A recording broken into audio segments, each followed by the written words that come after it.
n'arrive à rien sans ténacité. Mais on mettra la même ténacité sur l'emploi, sur la compétitivité de la France, sur l'amélioration de la situation de ceux qui sont ici.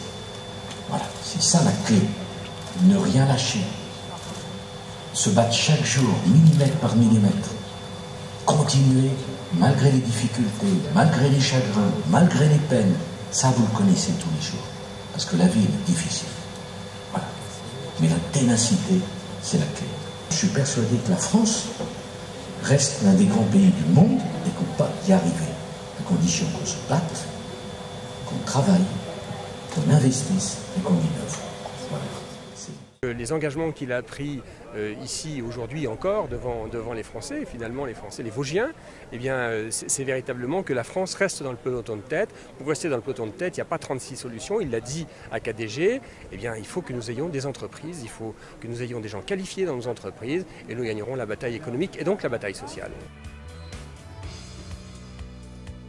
J'ai essayé de lever avec tous les partenaires ce qui sont des freins au développement de l'alternance et au développement de l'emploi.